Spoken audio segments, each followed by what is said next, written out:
But I will say, it seemed like I think they were high on fumes. They were like, "Yeah, we're doing it. We can make is right. We can make sequels, Gas and they'll always is right. And then they make Cars 2, which is probably the next one. The moment yeah, you can make a movie that is not that great. I never saw this movie. And I'm probably never going to see it because 20 minutes. Yeah. When I heard John Lasseter is the one that went back and did this, which is, he's the guy. But at the same time, I think this shows maybe there's some pushback from Disney. I don't know, but I think John Lasseter wanted to make another Cars movie. Yeah. But I heard it was going to be like a spy movie, and I was like, cool, that sounds cool. But they sell more Cars merchandise than any of their other franchises. So I'm sure there's some pushback. Yeah, I mean, they're like you said, they make money. They're for profit. Yeah, yeah, exactly. So that had to be part of it. But this is Pixar's lowest scored movie on Rotten Tomatoes with 38. We're scrolling down here. We're scrolling down so many good all movies. The way to the bottom. I think it is their lowest scored movie, but 39%. 39%. But still certified better than, rotten. But that's still better than Batman versus Superman. Well, so. most things are. I'm just but saying. The budget was $200 million and it made $559. So it's still made a ton over double. And that's just budget, box office. That's not including merchandise, man. Well, yeah, exactly. That's my point. So, but I never saw the movie, and I think when I saw the trailers for this movie, I kept thinking like, it felt like, hey, we're going to take our Pixar characters and we're going to shove them in a story that don't fit because it would be Cars funny. Fan. I loved Cars. Yeah, so me, I didn't like Cars, so I was like, oh, no big pile of crap. Great. Yeah. But you loved Cars, so were you like super disappointed? Or? Well, the reason I think also word of mouth, because it was it's very strange. Like Pixar getting good praise is like no big deal. Like, oh, Toy Story 3 is great. No duh.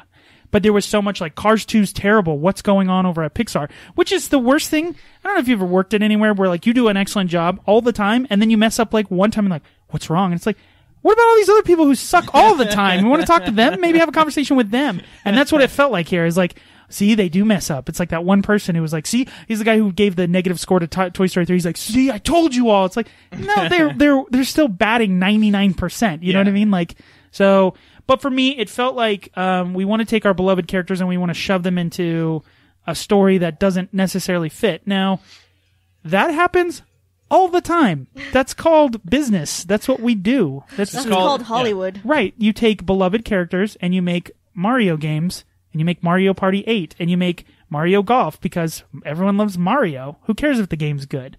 And that's, it's a rude awakening probably to the people at Pixar. And again, what's interesting is that Pixar had these moments where Toy Story 2 is the example where they made a movie, they gave it to Disney, done, and Disney was like, this is great. This will make us a ton of money. And they were like, you know what? No, let's scrap it. Let's start over. Let's redo it. And they did.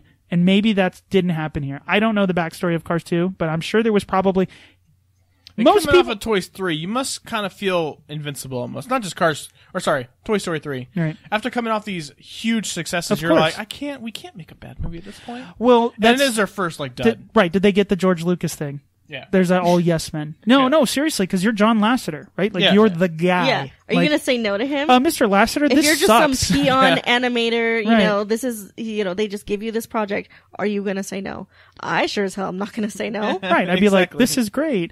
But here's the thing too, we always we'll bag on bad movies all the time and we'll give it whatever, why we didn't like it. But I don't think anybody, I think in my heart of hearts, people don't go, we're going to make a bad movie. I think generally they think it's a good movie. But I do think there's a certain point, and it's always with creative genius, is like, you got to finish the movie.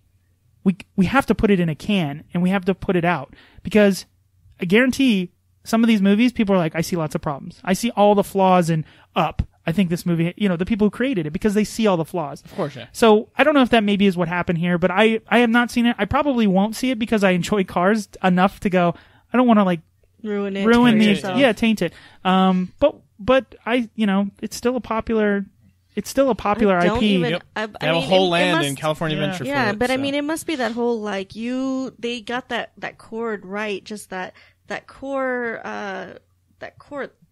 customer, right? Like, cause it's mainly like 3 to 7 year old little boys. Yeah. Who love trucks, who love cars. Yeah, everybody, I mean, you make a movie about a car world and now you can fucking sell anything. Yeah, Like, exactly. And they added Planes to this, which I think they moved on and they made the movie Planes, which I've Planes was seen. through Oh, Disney Pixar. Animation. No, I know, though. but I mean, it's come on. They're trying to. There's clearly a connection there. They're like, people buy the cars. We should make planes and fire trucks and like every other. And Dane Cook voiced the main plane. Okay, in all Good honesty, I idea. know this isn't. We didn't do. Planes is not a terrible movie. Honestly, I actually watch it because my little nephew watches it. He loves that movie. And we've seen it like 1,000 times. It's not a bad movie. It's not as good as any of these movies, but it's not a bad movie. But I think this is the moment, and this is kind of like, it's the undefeated team that gets that loss to a team they should have beat because they weren't paying attention. And then after this, I think they take stock in the fact like we can make an objectively and a critically unsuccessful movie. So we move on to the next movie, and I remember this movie more than most Pixar movies being marketed so early. Brave was marketed like It seemed like years forever. before Yeah. it ever came out. Yeah. And I don't know if that was because of just technological issues and things kept getting better and they were like, no, we got to go back and do that. And that's got to be a weird thing for Pixar because, you go, okay, we're going to make this story. We're going to develop it in 2000 and X, right? And then it takes 2 years or 4 years to make. But by the time you get to the fourth year, you're like, we should go back and fix all that crap we did back then and make it look better. And it's like, yeah, but then we'll be 4 years more. You know what I mean? Like, so, I'm sure these guys are like, by the time it gets in the canon out to the general audience, they're like, yeah, that looks like crap. Our technology is way better now. You know what I mean? It would be the equivalent of like releasing an Xbox 360 game now and being like, look at this brand new. And they're like, yeah, we've seen Xbox One technology. Like, this is not that great. But, what did you guys think of Brave? I don't like it. It's not one of my favorite movies. I love this movie. mean, like, I'll watch it, but I won't be like, that's not my first choice of a Pixar movie I want to see. It's a fantasy epic, which is something new that they've done. I'm looking at the director, Mark Andrews and Brenna Chapman. They've never directed or really been involved in any of the other previous Pixar movies. It's definitely different than their other Pixar movies. Yeah. It's different than most animated movies because it's not the first time a girl or the princess, quote unquote, is taking charge, but it is a unique spin on it. It's not the damsel in distress. No, absolutely. She can do her own thing, her and the mommy drama seems kind of new. No, we all got mama drama, though. Yeah, exactly. So all that seems kind of new, and it's a breath of fresh air for all these kind of animated movies. No, kind I of like Up and stuff like that. I love it's this nice movie to see. It's not but not one of my favorites, but it's really good. I liked it because of, we talked about this in the last Pixar one, the last episode, about how the creating the world, right? And this one felt more like they have to, and I think Ratatouille is probably the only other example where they had to create like a place that exists, So, but it's the trees and the moss and the It's her stumps hair. and her hair. So full of secrets. Why so big?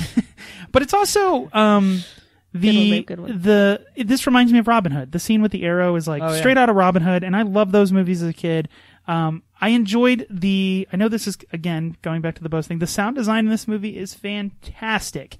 Some of the surround sound in this movie is probably some of the best I've ever heard. I specifically remember watching this movie with Alyssa at our house. We have a surround sound system, and there's of course, why not? But there's a scene with rain, and Alyssa turned and she's like, "Oh, it's raining outside," and I was like, this movie's good. Like, it's not raining outside. This is the movie. But it's so visually captivating. I think that it helps out a lot. You know what I mean? And again, there's the scale in this movie, the forest but I think generally the story is kind of generally. Yeah. Like, it's kind of paint by number. I like the message of it. Like, Yeah. these men don't fight for me. I fight for myself. It's, feminism, all No, that it's good great. stuff this day and age. Great. It's all, I like that message, Yeah. Especially little girls watching this movie, I don't have to do what they say kind of thing. I like that message. But I like the whole thing with the bears and their family is bears and the little boys are the bears. That was great. But it's a very totally cute. different movie. It's weird. Because you got, like, her fighting for herself, female empowerment, all that stuff, and then the mommy drama. It's two totally different stories in this Yeah, one but movie. it's again showing like, maybe I just don't relate to it as much, but it's just like, there's that matriarch in your life that's trying to, guide you into trying to have you become a better person or woman without having to suffer all the same mistakes maybe they made. And that's the whole point of the movie, And as right? an adolescent, of course, we've all been there. It's like, you don't know, Mom? You don't know me, Mom. I know me, all right? I'm going to do me. Yeah, let me do me, Mom. Yeah, exactly. It's like, I'm It's my trying body. to give you... I'll do what I want. It's like, no, listen, I'm trying to just give you advice. You don't understand, Ma? Slam the door. Exactly. That's what this movie is, and everybody went through that. It's funny, Yeah. too, because we were talking about this, I think, at lunch the other day at work, about, like, if you could go back in time, like, someone's like, if you had a time machine, what would you do? I think one of the things I'd go back and be like, tell myself, you're not as cool as you think you are. Like, you'll be a better person if you don't think you're as cool as you are. Because there's moments in my life. I never thought I was cool growing up. I knew I was nerdy from day one. Not like, I meant, I think what it was is, it's like about putting stock in the things that were so important to you back then. It's just like, dude, none of this matters. Like, trust me. And you know, even if you saw yourself from the future, be like, you don't know me. It's like, yeah, I actually do. But that's the whole point of the movie is like, please learn from the mistakes and the wisdom I have. And don't shut out your parents completely. Yeah, they have good stuff to say and good right. advice to give for you. Right, exactly. Sometimes. Yeah, but right. it wasn't rated as highly as some of the other ones. But we're back up from Cars, of course, because Cars 2 is terrible. 78% Rotten Tomatoes, certified fresh, and then the budget for the movie is $185 million. Yeah, made $539. So not that much. Not as much as. And I don't think this not as movie much as other, but it made definitely more than the past few in terms of budget to the amount of money it made. I will say that the orange flowing hair, like I see a lot of girls dressed up like that for like, princess and stuff, because she's fun. She gets to do all the fun stuff. I want to shoot a bow and arrow. Like, yeah, give me that. The boys are allowed to do. No, but it's still fun. Like shooting a bow and arrow. Like we talk about archery. Remember the kid that was like really into archery and had like the gauntlets and stuff. But as a kid, like one of the coolest things you could do is like.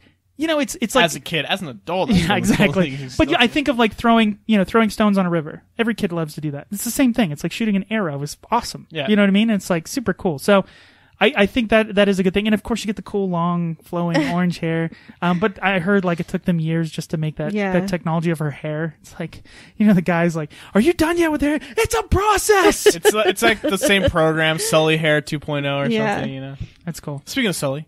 We're back to not necessarily a sequel, but a prequel, but same storyline with Monsters University next year.